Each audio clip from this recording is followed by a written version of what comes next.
Selamat malam Bapak Ibu Saudara yang dikasihi Tuhan Yesus Kristus.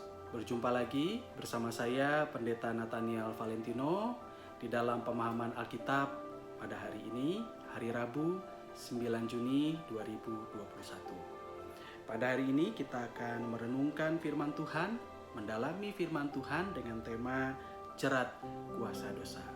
Sebelum kita membaca dan mendengarkan firman Tuhan, mari kita bersama-sama bernyanyi dari PKJ nomor 37, Bila Kurenung Dosaku.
Saudara terkasih, mari kita bersatu di dalam doa. Tuhan Yesus Kristus, Juru Selamat kami yang hidup, tibalah saatnya bagi kami untuk membaca dan mendengarkan firman-Mu. Berikanlah hikmat-Mu kepada kami Tuhan, agar kami mengerti apa yang menjadi firman-Mu dan sabda-Mu serta kehendak-Mu kepada kami hari ini. Inilah kami anak-anak-Mu, kami siap menyambut firman-Mu. Di dalam nama Tuhan Yesus Kristus, Juru Selamat kami yang hidup, kami berdoa. Amin. Mari saudaraku, kita membuka Alkitab kita dari Kejadian pasal 3 ayat 8 sampai 15. Demikianlah firman Tuhan tertulis. Ketika mereka mendengar bunyi langkah Tuhan Allah yang berjalan-jalan dalam taman itu pada waktu hari sejuk, bersembunyilah manusia dan istrinya itu terhadap Tuhan Allah di antara pohon-pohonan dalam taman. Tetapi Tuhan Allah memanggil manusia itu dan berfirman kepadanya, "Di manakah engkau?" Ia menjawab, "Ketika aku mendengar bahwa engkau ada dalam taman ini, aku menjadi takut karena aku telanjang. Sebab itu aku bersembunyi." Firman-Nya, "Siapakah yang memberitahukan kepadamu bahwa engkau telanjang? Apakah engkau makan dari buah pohon yang kularang engkau makan itu?" Manusia itu menjawab, "Perempuan yang kau tempatkan di sisiku, dialah yang memberi buah pohon itu kepadaku." maka kumakan. Kemudian berfirmanlah Tuhan Allah kepada perempuan itu, apakah yang telah kau perbuat ini? Jawab perempuan itu, ular itu yang memperdayakan aku, maka kumakan. Lalu berfirmanlah Tuhan Allah kepada ular itu, karena engkau berbuat demikian, terkutuklah engkau di antara segala ternak dan di antara segala binatang hutan. Dengan perutmu lah engkau akan menjalar, dan dari debu tanahlah akan kau makan seumur hidupmu. Aku akan mengadakan permusuhan antara engkau dan perempuan ini, antara keturunanmu dan keturunannya. Keturunannya akan meremukkan kepalamu, dan engkau akan meremukkan tumitnya. Demikianlah pembacaan Alkitab kita pada hari ini. Diberkatilah kita yang membaca, merenungkan, dan melakukan firman Tuhan di sepanjang kehidupan kita setiap hari. Haleluya. Jerat kuasa dosa. Saudara terkasih, pernahkah saudara melihat seorang nelayan yang sedang menebarkan jala hendak menangkap ikan di atas sebuah perahu? Mungkin saudara pernah melihatnya. Ketika kita pernah melihat nelayan yang sedang menangkap ikan itu, ada saat di mana nelayan itu akan menarik kembali jala yang sudah ia tebar. Kita bisa melihat banyak ikan yang terjerat di dalam jala itu.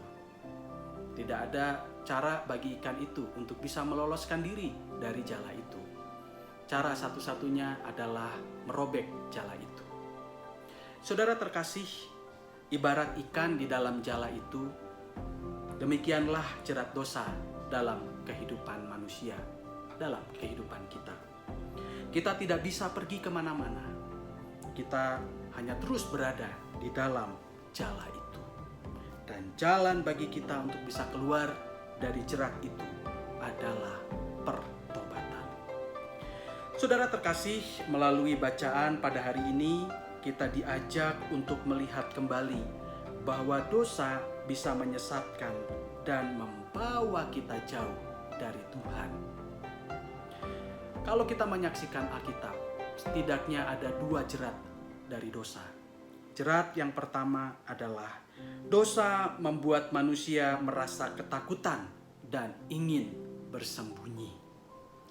Kejadian 3 ayat 10 tertulis begini, ketika aku mendengar bahwa engkau ada dalam taman ini, aku menjadi takut karena aku telanjang. Sebab itu aku bersembunyi. Saudara terkasih, ketika Adam dan Hawa jatuh dalam dosa, mereka takut ketahuan oleh Allah. Karena mereka telah melakukan perbuatan yang memalukan, yaitu memakan buah yang dilarang oleh Allah. Ketelanjangan mereka di dalam Alkitab menggambarkan bahwa perbuatan-perbuatan mereka itu memalukan di hadapan Allah. Rasa takut itu akhirnya mendorong mereka untuk bersembunyi dari Allah. Kejadian 3 ayat 8 tertulis begini, ketika mereka mendengar bunyi langkah Tuhan Allah yang berjalan-jalan dalam taman itu pada waktu hari sejuk, bersembunyilah manusia dan istrinya itu terhadap Tuhan Allah di antara pohon-pohonan dalam taman. Saudara terkasih, melalui teks ini kita bisa melihat dampak dari perbuatan yang melanggar perintah Allah, dampak dari dosa itu. Kita akan merasakan takut, kita akan bersembunyi karena takut ketahuan. Ya, seperti anak-anak, Bapak Ibu Saudara, kalau di rumah misalnya, kita melihat ada botol kecap terjatuh, lalu mengotori lantai, dan kita mencari tahu, loh kenapa kok botol kecap ini bisa tercecer di lantai? Siapa nih yang salah? Lalu kita cari anak kita yang masih kecil, usianya masih balita. Nak, di mana kamu nak? Kita tidak menemukannya di mana-mana. Dan ternyata setelah kita cari, dia sedang bersembunyi di balik pintu, dengan tangannya yang sudah kotor kena kecap. Kemudian dia menangis dan mengatakan, "Bukan salahku, Ma, aku nggak sengaja." Biasanya kalau kita kedapatan melakukan salah, kita akan melarikan diri, kita bersembunyi, kita tidak ingin ketahuan. Kenapa anak itu bersembunyi? Dan tentu saja takut dimarahi oleh orang tuanya. Dan sebagai orang tua yang baik tentu dia akan mengatakan, "Ya, ada saatnya di mana kamu bisa memegang kecap itu ya, dan gini caranya, Mama akan ajarkan, Papa akan ajarkan caranya."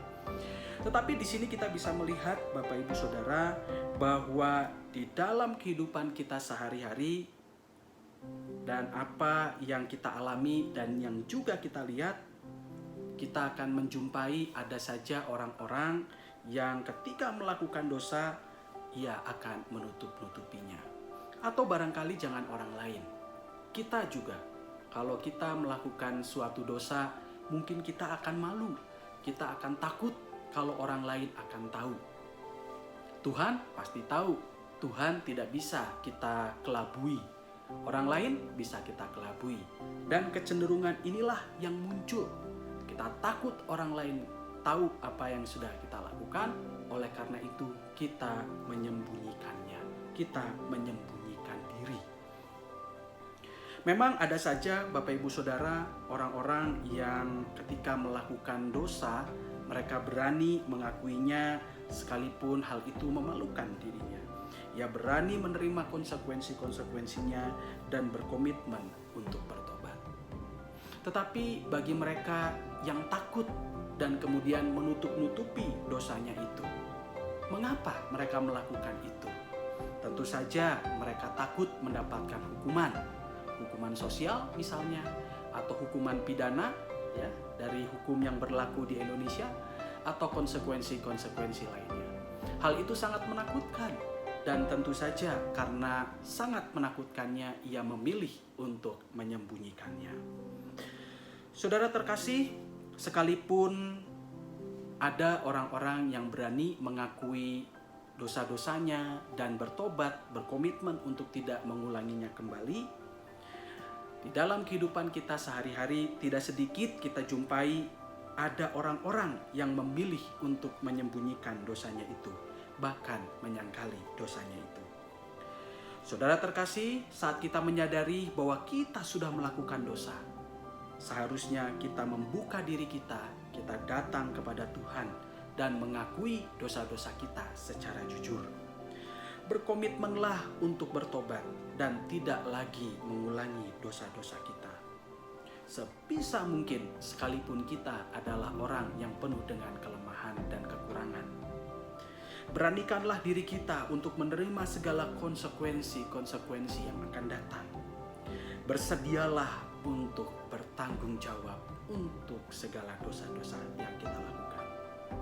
Ketika kita berpasrah di hadapan Tuhan, saat kita mengakui dosa-dosa kita dengan tulus hati, dengan kerendahan hati di hadapan Tuhan, percayalah bahwa Tuhan berada di samping kita, agar kita dapat memikul akibat-akibat yang akan muncul karena dosa-dosa kita.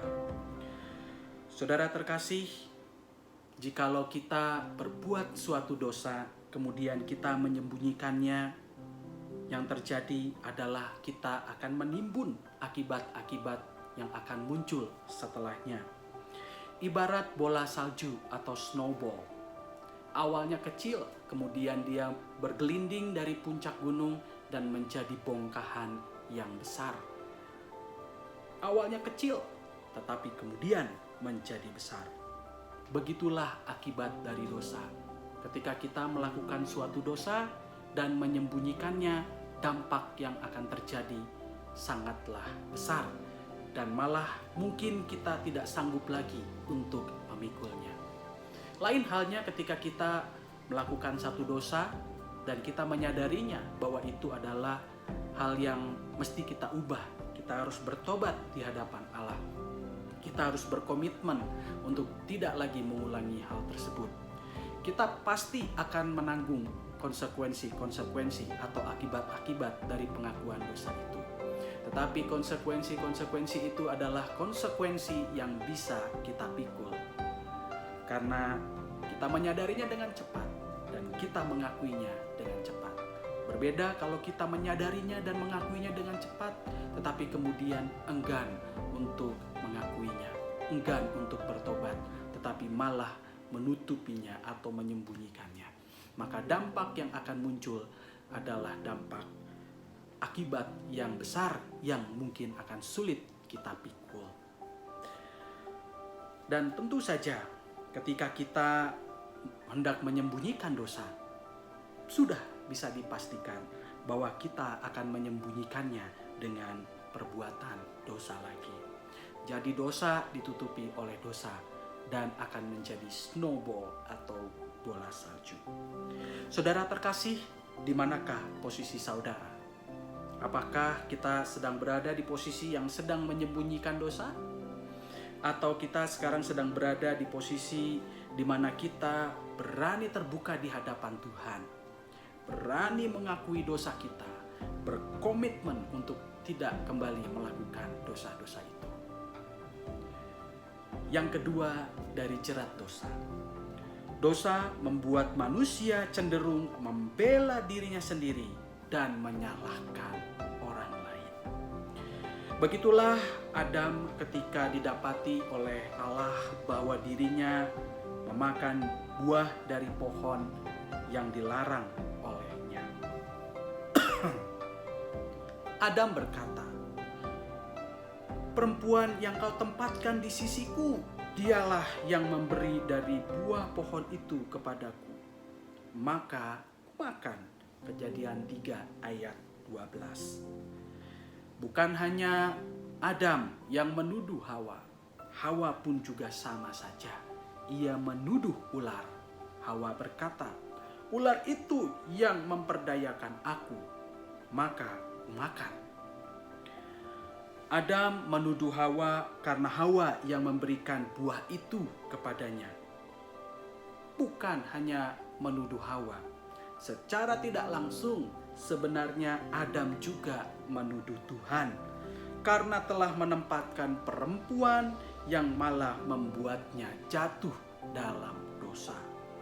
Kalau saja Tuhan tidak menempatkan perempuan itu, tentu saja ia atau Adam tidak akan jatuh dalam dosa. Jadi kita bisa lihat di sini, Bapak Ibu Saudara, Adam itu tidak mau disalahkan. Ia malah menyalahkan Hawa. Dan secara tersirat juga Adam menyalahkan Tuhan. "Engkau sih menempatkan dia di sisiku. Lihat, dia telah menjerumuskan aku di dalam dosa." Bukan hanya Adam, Hawa juga sama. Ia menuduh ular yang menjerumuskan dia, memperdaya dia, sehingga ia memakan buah yang dilarang oleh Allah. Saudara terkasih, inilah yang biasa terjadi saat kita melakukan dosa. Kita akan menyangkal, kita akan mencari orang lain yang salah. Kita tidak mau disalahkan. Kita selalu memposisikan diri kita sebagai orang yang benar, memposisikan diri kita sebagai korban dari perbuatan orang lain. Saudara terkasih, sebagai makhluk ciptaan Tuhan yang diciptakan menurut gambar dan rupa Allah, kita ini sebenarnya sudah diberikan akal budi. Bahkan kita juga sudah didampingi oleh Tuhan sendiri di dalam Roh Kudus yang bisa membimbing kita, sehingga kita bisa berhati-hati ketika kita berhadapan dengan sesuatu yang berpotensi mendatangkan dosa. Artinya, apakah kita mau terjatuh di dalam dosa atau tidak, pilihan itu jatuh pada diri kita, bukan pada orang lain. Dunia kita adalah dunia yang penuh dengan pengaruh-pengaruh yang bisa menjerat kita ke dalam dosa. Apakah kita mau terjerat oleh dunia atau kita tidak mau terjerat oleh dunia? Semuanya bergantung sepenuhnya kepada kita. Kita tidak bisa menyalahkan dunia ini. Dunia sih penuh dosa, jadi saya ikut-ikutan berdosa. Kita sudah disertai oleh Tuhan di dalam Roh Kudus yang selalu mengingatkan kita apakah kita mau mendengar suara Roh Kudus itu? Kalau kita mau mendengar suara Tuhan di dalam Roh Kudus, pastilah kita tidak akan mudah terpengaruh pada godaan-godaan untuk jatuh dalam dosa. Sebaliknya, kalau kita tidak mau mendengar suara Tuhan di dalam Roh Kudus, kita akan mudah sekali terpengaruh oleh dunia ini dan mudah sekali jatuh dalam jerat dosa. Jika kita memiliki relasi yang intim dan dekat dan erat dengan Tuhan melalui doa dan persekutuan-persekutuan jemaat, kita akan memperoleh antibodi, kita akan memperoleh daya tahan tubuh yang bisa membantu kita menghalau pengaruh-pengaruh dunia yang bisa menyeret kita ke dalam dosa. Ibaratnya kita ini adalah mutiara, ya, yang ketika jatuh di dalam lumpur, mutiara itu tidak menjadi kotor. Kita tetap menjadi mutiara yang bersih. Kalau kita memiliki relasi yang dekat dengan Tuhan dan kita memiliki antibodi yang baik, dalam pengertian kita memiliki pengetahuan firman Allah dan kita mendengarkan suara Allah di dalam Roh Kudus yang menuntun kita melakukan kebenaran-kebenaran. Seburuk apapun dunia ini, sekuat apapun pengaruhnya, kita tetap melakukan yang benar. Dan kita tidak akan menuduh atau menyalahkan, karena dunia ini maka saya ikut kotor. Inilah yang menjadi peringatan dan juga pengingat bagi kita dari Tuhan kepada kita, bahwa ketika kita tercemar bukanlah semata-mata karena dunia sendiri, tetapi karena kita kurang bisa menjaga kesehatan rohani kita. Kita kurang bisa berhati-hati, kita kurang bisa membekali diri kita sehingga kita bisa waspada dengan apa yang datang dan apa yang bisa mempengaruhi kita. Saudara terkasih, saat kita melakukan dosa, daripada menuduh orang lain, akuilah bahwa kita lalai mendengarkan suara Allah di dalam Roh Kudus. Kita lalai menggunakan akal budi dan hati nurani kita untuk menimbang-nimbang sehingga kita malah terjerumus dalam dosa. Berkomitmenlah kembali kepada Tuhan agar kita bersedia lebih berhati-hati dan cermat ketika mendapatkan pengaruh-pengaruh dari dunia. Saudara terkasih, dalam pemahaman Alkitab pada hari ini kita diingatkan kembali bahwa jerat kuasa dosa bisa membuat kita berada dalam ketakutan dan kecenderungan untuk menyalahkan orang lain. Akibat-akibat dari dosa itu tidak mendatangkan sejahtera sama sekali, tetapi justru membuat kita dalam suasana ketakutan, kecemasan, dan suasana kematian. Saudara terkasih, mengakui dosa dan bertobat memang tidak mudah. Karena saat kita melakukan hal tersebut, kehormatan kita akan ditanggalkan. Ego kita akan dihancurkan. Kredibilitas kita akan menurun. Dan image kita di masyarakat akan rusak.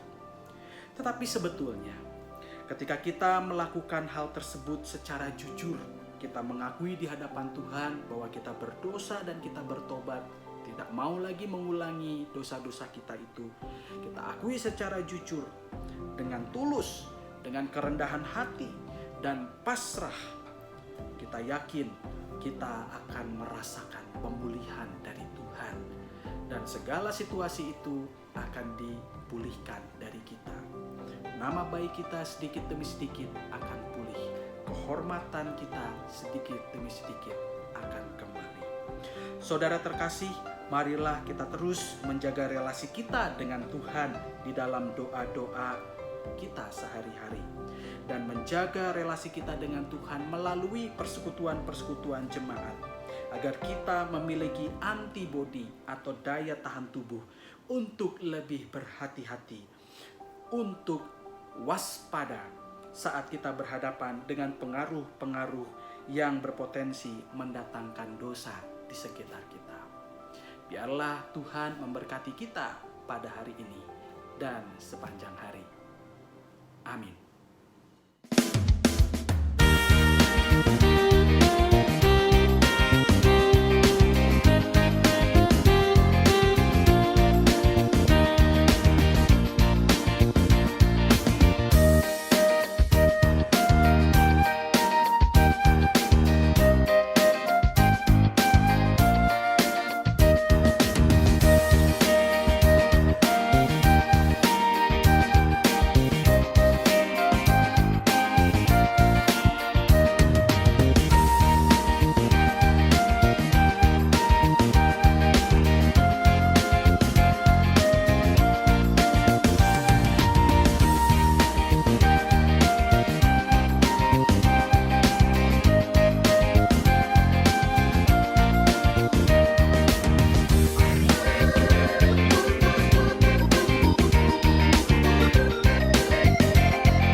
kasih, mari kita bersatu di dalam doa syafaat.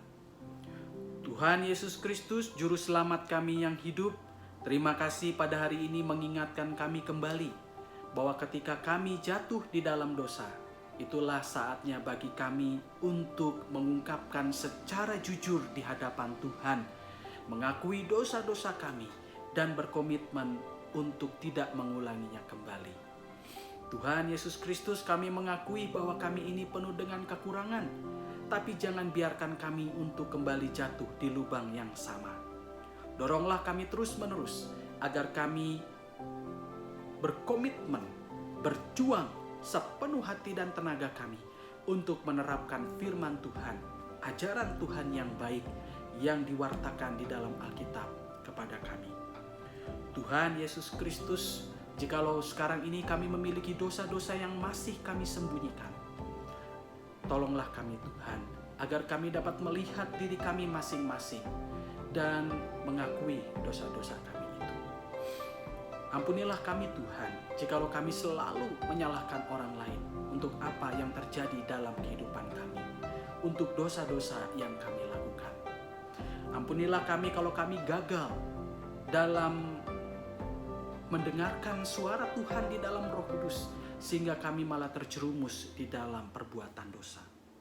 Tuhan Yesus Kristus, bimbinglah kami kembali, agar kami lebih akrab denganmu melalui doa-doa, melalui persekutuan-persekutuan di jemaat, agar kami memiliki daya tahan tubuh, antibodi, yaitu kebenaran-kebenaran firman Tuhan yang bisa menolong kami untuk menghalau setiap pengaruh-pengaruh yang datang di sekitar kami, yang menjerumuskan kami ke dalam dosa.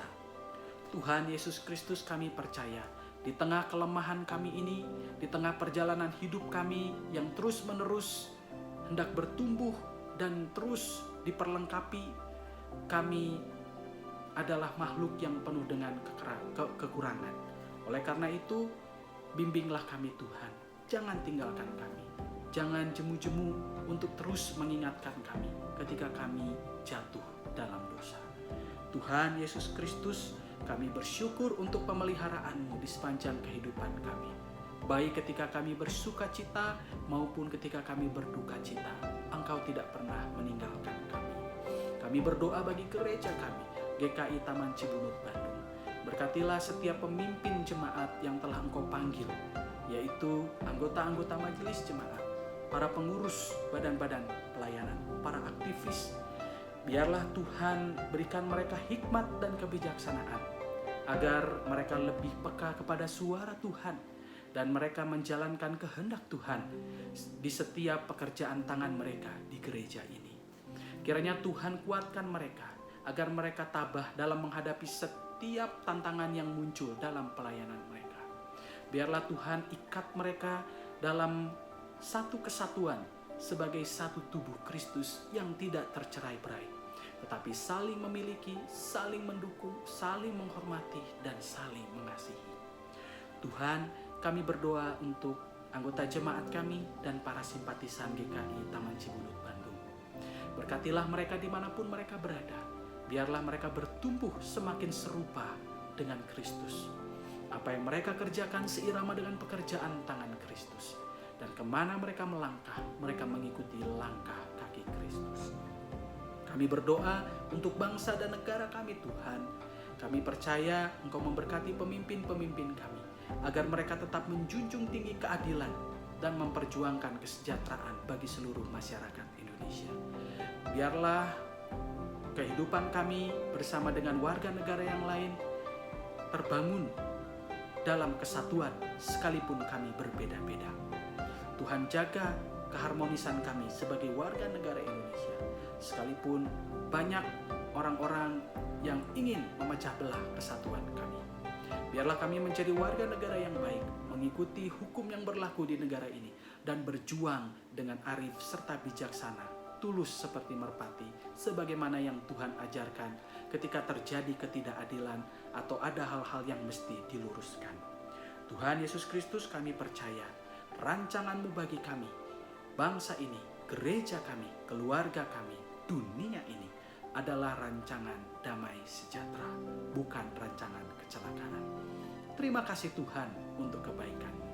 Terima kasih untuk persekutuan pada hari ini, di mana kami dapat kembali diingatkan oleh Tuhan ketika kami membaca dan mendengarkan firman Tuhan. Tuhan Yesus Kristus, terima kasih untuk kebaikan-kebaikan-Mu. Di dalam nama Tuhan Yesus Kristus, Juru Selamat kami yang hidup, kami berdoa. Amin. Saudara terkasih, pemahaman Alkitab Jemaat pada hari ini telah usai. Sampai jumpa kembali di dalam pemahaman Alkitab Jemaat yang akan datang. Tuhan Yesus memberkati kita semua.